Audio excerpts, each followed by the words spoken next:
From Sacred Heart University in Fairfield, Connecticut, this is The Pulse. Hello, and welcome to The Pulse. I'm Victoria Meskel. And I'm Jack Sullivan. Thank you for joining us. Hazing has become a major problem on college campuses across the country. Here on Sacred Heart's campus, the Alpha Delta Pi sorority is working to prevent hazing incidents. 10 young men under arrest in the suspected hazing death of a 18-year-old fraternity pledge Max Groover. On September 14, 2017, Max Groover was involved in an alcohol-related hazing incident at Louisiana State University while he was pledging the fraternity Phi Delta Theta. Groover was forced to drink 12 shots of 190 proof alcohol within the course of 2 hours, making his blood alcohol content 0.495. The impact this tragedy made on his family led them to take action on the hazing crisis happening across college campuses. This week at Sacred Heart University was National Hazing Prevention Week, which partnered with the organization Groover's parents created called the Max Groover Foundation. I sat down with the Max Groover Foundation representative at Sacred Heart, Lauren Leiber, to learn more about how they are making a difference. The Max Groover Foundation is an organization founded by one of our Alpha Delta Pi sisters, Anne Groover, and her family after they lost their son, Max Groover, in a tragic hazing incident. Together they work to prevent and stop hazing on campuses and college universities all across America. As the week continued, many students from various Greek life organizations pledged to stop the hazing. Stop the hazing. Stop the hazing. Alpha Delta Pi encourages you to stop the hazing. Stop the hazing. In order to promote the Max Groover Foundation, members of Greek Life passed out different promotional materials for Stop the Hazing campaign, such as laptop stickers and pins, all given to the university by the Max Groover Foundation.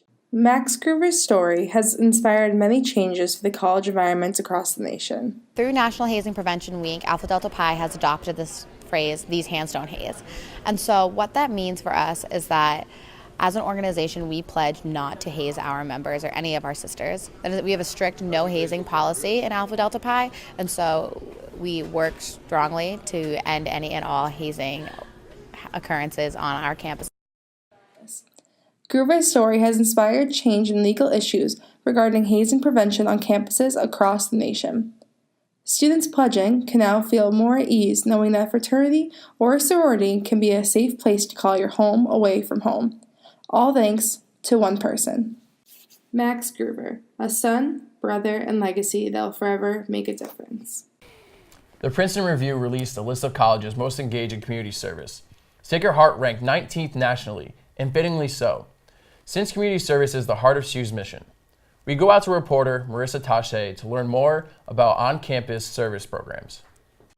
Students at Sacred Heart University strive to give back to the outside community, and almost every organization is involved in service projects to help. From Greek life, athletic teams, and weekly volunteer programs, Sacred Heart is always giving back to help make an impact on communities worldwide. Sacred Heart's mission statement expresses the importance of supporting our local and global community and encourages students to get involved.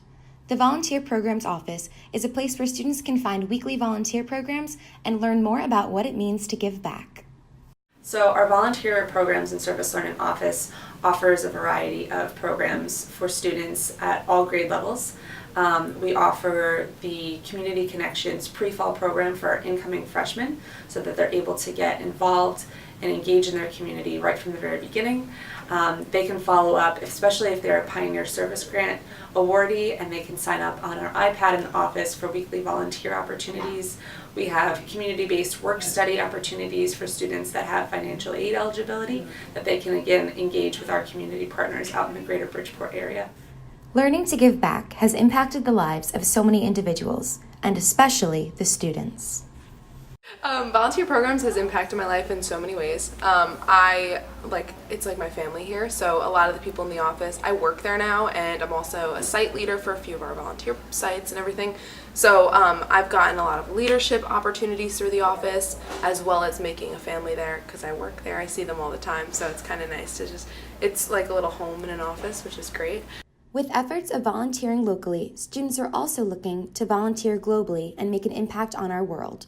Our biggest programs are the international spring break service learning immersion programs. And we are this year sending students to Guatemala, Costa Rica, Colombia, Mexico, and Ecuador. So participating in an international service trip is amazing, like life-changing. I had done domestic ones before, like I've been to West Virginia, Mississippi, but going away to Guatemala has been like the best thing to ever happen to me.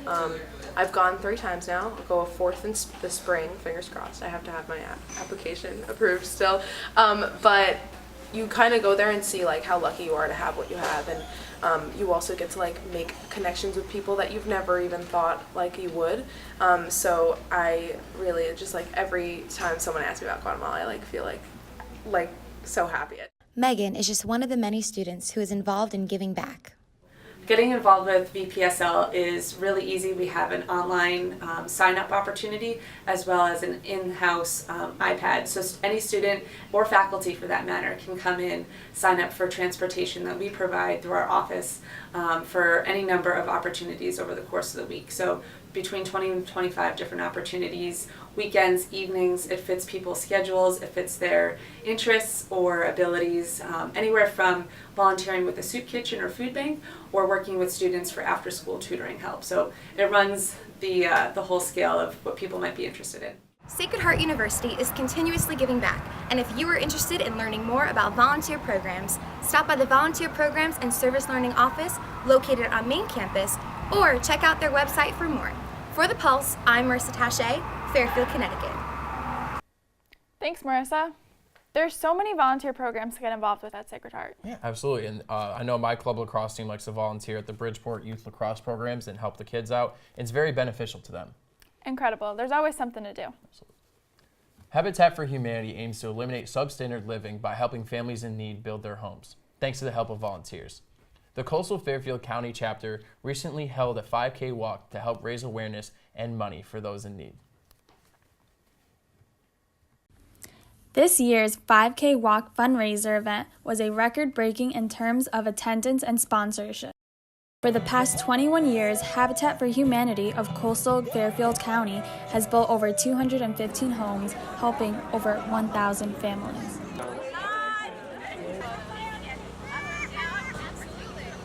Here is Jenny Day, co-chair of Habitat. Hi, I'm Jenny Day, and I'm a volunteer for Habitat for Humanity of Coastal Fairfield County. I am the race co-chair, and this is going to be a very exciting event. So the Habitat for Humanity Run Walk was developed 21 years ago by co-founder John Olson. And the reason why we come back over and over again is because it's fun and it helps build more homes for families in need of decent, affordable housing.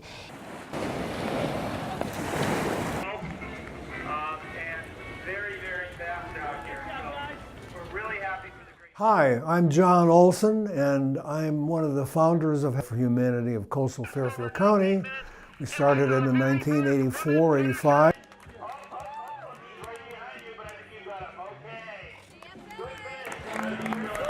Habitat of Coastal Fairfield County has a well-earned reputation for success in transforming abandoned properties into homes for tax-paying, contributing community members throughout the region. This is my first 5K ever. I go to the gym and I go on the treadmill, but it was nothing like that at all. It was super fun experience, and it was so rewarding getting to the finish line.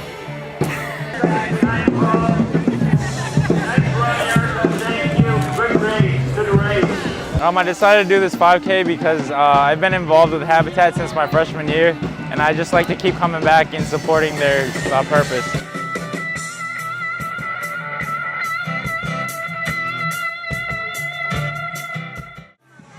Many people who run, no matter what it is, they run because they like to run, but they also, by running in this race, they help to raise money.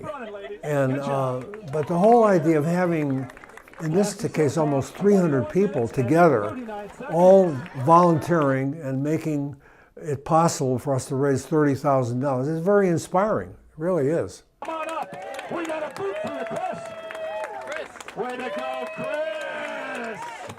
This event had a great number of participants cross the finish line to help in making home ownership a reality. This is Victoria Balarezo reporting from Bridgeport, Connecticut for The Pulse. After the break, we'll get an update on the soccer team's seasons. And we'll hear from Bobby Valentine about the new athletic center. This year at Sacred Heart, you have 262 days from move-in to graduation. How will you use them? How will you serve? Where will you explore? How will you lead? How will you connect?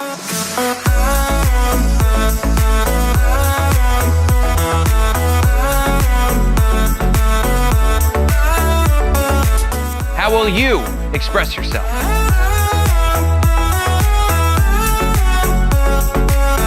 How will you show your spirit?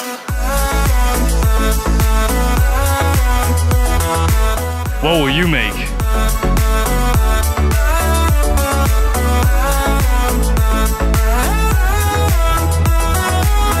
You have 262 days. Make them count. Make them count. Make them count. Make them count.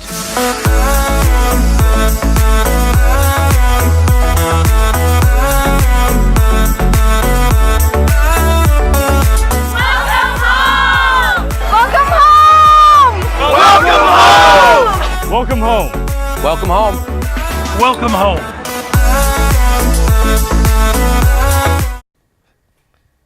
Welcome back.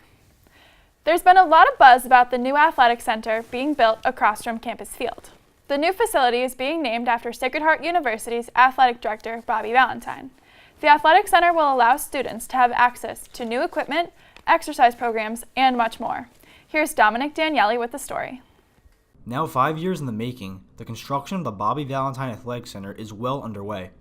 Expected to be completed by fall 2019, the facility is said to be one of the most advanced athletic facilities in the nation, according to Sacred Heart University's Vice President of Advancement, William Reedy.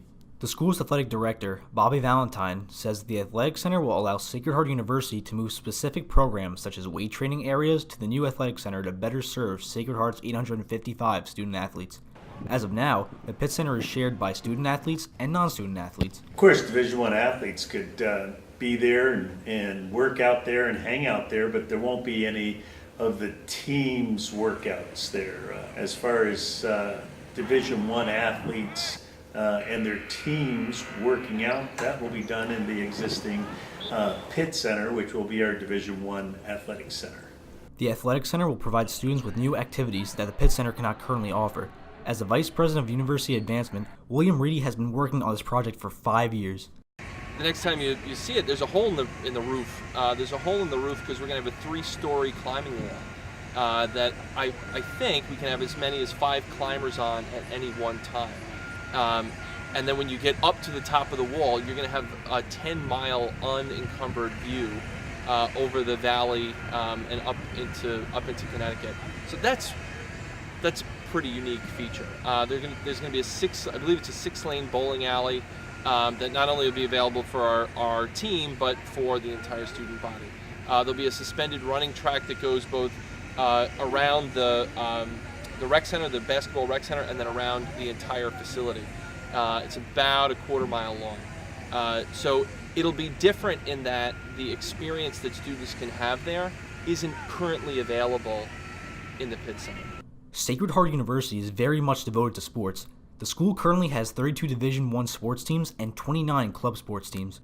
Critics say that Sacred Heart University spends too much money on athletics. Since the university will now have 2 athletic centers, the Pitt Center is also 21 years old and already provides opportunities for students to exercise.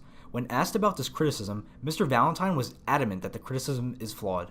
Our budget's very limited in Division I athletics.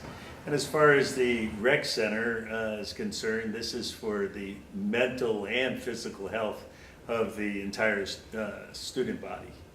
Mr. Reedy also touched upon the possibilities of new facilities in the future. I think it's a little early to talk about what exactly that could be, but we'd love it if there was a pool there. We'd love it if we had an opportunity to have some home ice, right? I mean, that would be something that would be transformative for that program and for the student experience. So no matter what winds up happening there, it's all about what that student experience is. All things that happen on campus happen because of community partnership. We just can't decide to build something. We have to make sure that the town of Fairfield's good with it, that our community's good with it, and that we have the funding to do it, that we can actually achieve the things that we try to do. While Mr. Reedy is focusing on other ways to develop new student experience, Mr. Valentine is focusing on how the athletic center will be enjoyed by the student body. I can't wait to see how it's populated, and it's for the students, so they're going to figure it out. In Fairfield, Dominic Daniele reporting for The Pulse. On October 11th, the School of Communication, Media, and the Arts hosted sports writer Dave Zirin, Howard Bryant, and former MLB player Doug Glanville for a conversation on sports, race, and the media. Here's Graham O'Dwyer with more. Sports and race. We're putting two words together that people often have really opposite reactions to. If I ask people in the classroom to talk about sports, everybody's going to talk up, right? People have things to say, you can't get them to stop talking. If I ask people in my classrooms to talk about race, that's what you hear. Sports, race, and the media. These three words are used together quite often today. With the constantly evolving world of modern media, social and political issues are discussed in sports more so than ever before. Howard Bryant, Doug Glanville, and Dave Zirin joined Professor Bill Usman to talk about the politics of sports. I think there are three third rails in this country, and you can't talk about anything really without discussing them. Race, class, gender. All three, they're tied together in virtually every subject. The issue of how athletes are perceived and treated based on race was a hot topic with the panel. Names such as LeBron James and Colin Kaepernick were brought up more than once. The people that I had spoken to last year were a lot more hardcore that it was all right for him not to be working than this year. And I think people maybe are beginning to realize that maybe this is not who we are, that we shouldn't be doing this. If you disagree with someone, then therefore we're going to take your job, we're going to take your ability to earn, we're going to take everything from you. And I think that's not who we should be. And I think one of the interesting developments is the way he's become this symbol of inspiration, particularly in the athletic community. So it's had the opposite desired effect. I mean, you saw LeBron James go into the locker room just last week with Kaepernick emblazoned across his back. Today, I mean, the question about who are the most influential athletes, it starts with LeBron James and Serena Williams. And I think they actually can create a bit almost like a dome of protection over other athletes who want to speak out, because it becomes this conventional wisdom that if Serena's doing it and if LeBron is doing it, then why can't we do it too? Following the controversy at the U.S. Open, Serena Williams was another popular athlete who was brought up.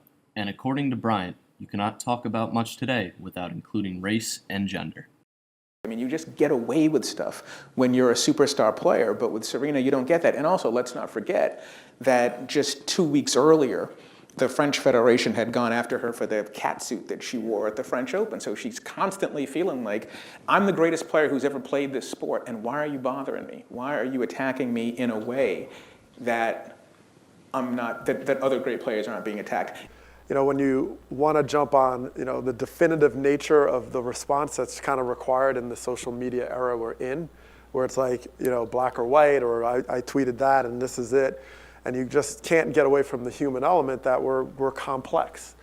With race and gender being two main talking points during the event, Zirin and Bryant also discussed the world of sports media. I think athletes feel like they can express their true selves and oftentimes build their personal brand through social media in a way that can have very strong political after effects. Sure, I think social media has a great impact on the ball players, especially because your organization is still watching you. Your team is watching you, your teammates are watching you, and so some of the things that you say obviously are going to spill over when you get into the clubhouse, when you get into the locker room, when you get on the field. People are paying attention to these things. For The Pulse, Graham O'Dwyer. Fairfield, Connecticut. This fall has been a tough one for the men and women's soccer teams, with both squads near the bottom of their conference. Here's Drew Thompson with more.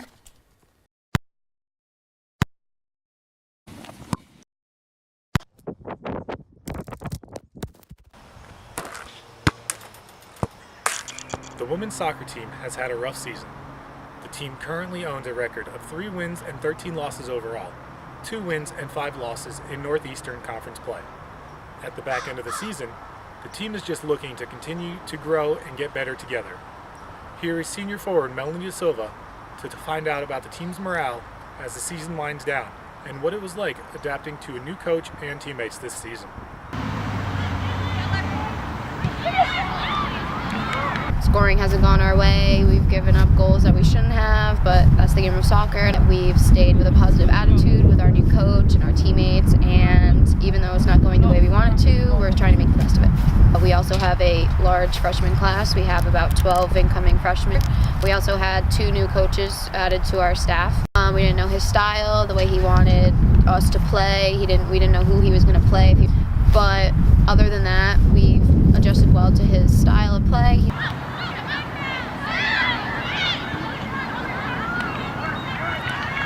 The Sacred Heart men's soccer team has also had a tough season. The men are currently sitting at 2 wins, 11 losses, and 1 draw overall. 1 win, 4 losses in Northeastern Conference play. While the season has been nothing but downhill up to this point, they can still run off a win streak to end the season on a high note. Here is senior midfielder Oscar Curas Caballero to see what it would take for the team to turn the end of the season into a positive, and the expectations the team had heading into conference play.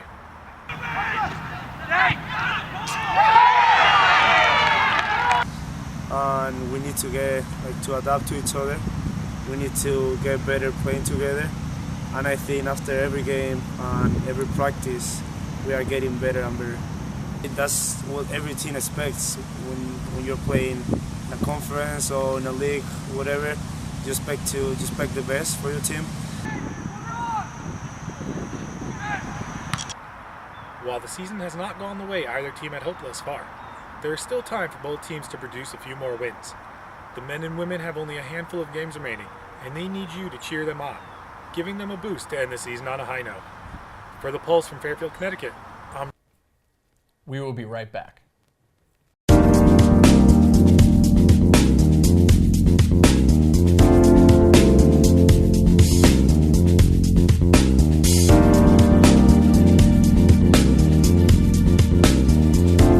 So we actually, a few weeks ago, created a sensory clinic, and that was a lot of fun. So we did a lot of swinging, a lot of slides, and we had that open space that we needed.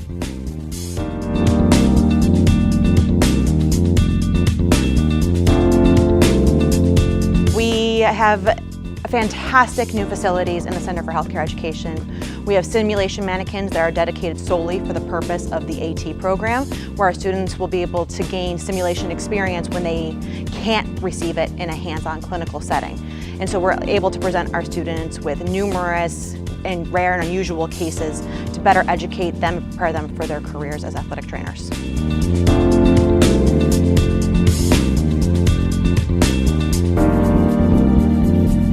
The new building is one of my favorite places on campus, simply for the fact that I can finally start to get hands-on with my major and actually feel like I'm a nurse instead of just a student.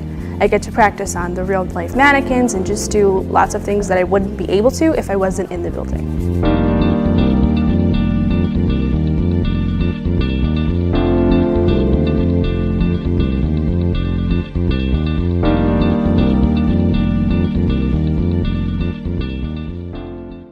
The Post's own Stephanie Doheny had the opportunity to interview former NSYNC member Lance Bass. Lance spoke at Sacred Heart as part of the 2018-2019 lecture series. He spoke on many different topics, including being part of the LGBTQ community and all the exciting projects he has coming up. Stephanie joins us today with Marissa Tasche in the studio. Welcome, Stephanie. Thank you for joining us today. Thank you so much for having me. It's so awesome to be here. Thank you. I heard you had a really exciting day last week, so can you tell us a little about it? Oh my gosh, yes I did. I got to interview Lance Bass, famously known as being a member of NSYNC, the famous 90s boy band. Oh yeah. He was such a sweet man, such a funny, like full of life kind of guy. He just talked about so many different things, and it was an honor. It was honestly an honor to be able to meet him. That sounds so exciting. So can you tell me a little bit more, give us an inside scoop on what the conversation was about and what you guys solely talked about? Oh, absolutely. We talked about so many things. Lance is involved in so many things. He spoke about all the projects he has coming up, what he's done in the past.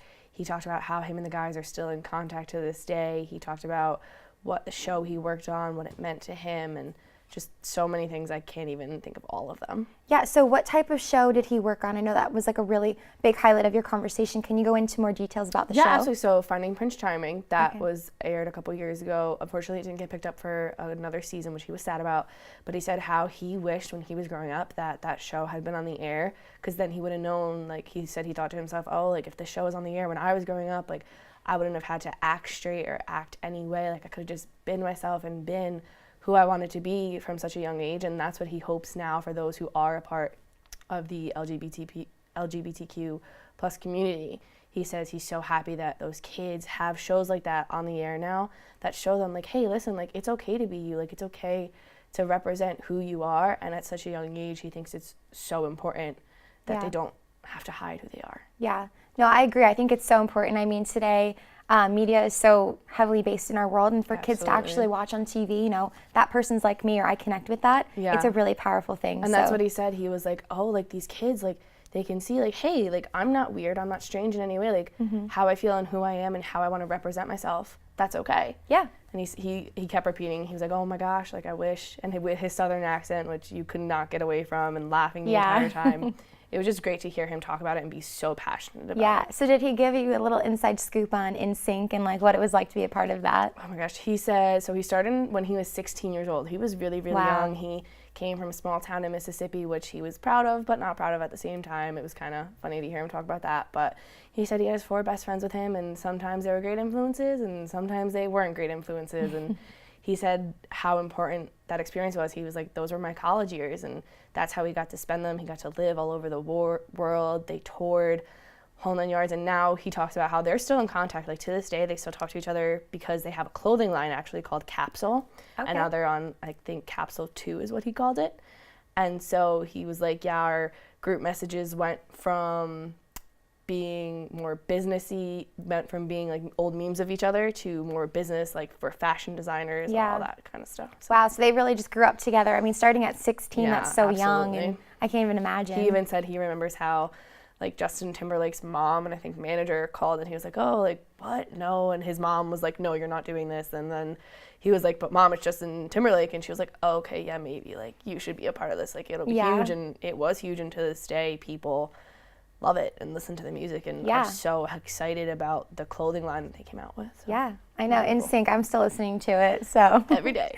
There was one last question that you said, you talked to Lance and you said there was one thing that he said that really hit home for you. So can you explain that a little bit? The last question I actually asked him, and he like was taken back a bit, honestly, and then he thought about it and he was like, wow, yeah, absolutely. He said there was this one time when he was on Broadway, he was actually in Hairspray. I think he said it was around like 2009. He came out and like they signed autographs at the stage door, and he said this one little boy, he was 11 or 12 years old, came up to him and he was like, I came out because of you. And of course in his Mississippi accent, he was like, oh my gosh. And he was like, it was such an honor and it was such a privilege to have that little boy. Like he was like, I wish I could have done that. Like that kid's high school years are gonna be so much better for him now. And it meant so much to him that he was making such a difference. And he was like, that's when I knew. Yeah. And he like got a little teary-eyed and he's like, that's when I knew that what I was doing was important and I needed to keep doing it. Yeah. Wow, it sounds so amazing, and it's life-changing. I could see how much of an impact he's had on you in your conversation. So all the things he's doing, I can't wait to look forward to see the show possibly and learn more about it. Definitely. Well, thank you for being here with us today, Steph. Thank you so much for having me. Back to you. When it comes to working up the ladder, Sacred Heart Choir Director Thomas Kofari has done that and more. Kofari has worked on Broadway productions and performed with Ben Vereen, former baseball player Bernie Williams, and Debbie Gravitt. He paved the way for Sacred Heart to sing at the Metropolitan Opera House last September. Now he's a conductor for 2 choirs at Sacred Heart, the Four Heart Harmony and the Schuberman. Ryan Snudo tells us more about Kofari's new role. For the past 4 years, Thomas Kofari has been with the Sacred Heart Choir program in various roles such as organist, pianist, and an educator. This year, he's taken on the challenge of being a choir conductor for both the 4-Hour Harmony, a choir for grant holders, and an all-men's choir, Schuberman. At the end of the day, it's all about education for Kafari. I wanted to continue to stay within the college system to kind of give back to what I've learned from all my predecessors. It's a great outlet for them because some of their majors are in a totally different field, and I think this is just like a creative outlet for them to do, hopefully not just during Sacred Heart, but hopefully they'll want to, after they graduate, they'll want to be in their community choir or sing somewhere else and just continue that for a part of their life. And when they have children, hopefully they pass that off to them too. Junior Schuberman Kevin Gelati said Kafari has done a wonderful job in his new role. His energy has gone up a lot. For Schuberman, if he hears something, like, he goes at it right away instead of waiting. It makes everything easy, makes everything relaxed. No one's really stressed at all. I mean, it's music, so you don't want to be stressed out, have fun with it. And he does that. 4-Hour Harmony's first concert is October 20th. The concert also has a great message of singing out against bullying. So I look forward to the speeches in between the songs that set up the songs that talk about how people were bullied. One of our members was a bully and how he overcame that as well. For The Pulse, Brian Sudo, Sacred Heart University, Fairfield. And that's all we have for this show. For The Pulse, I'm Jack Sullivan. And I'm Victoria Maskell. Thanks for joining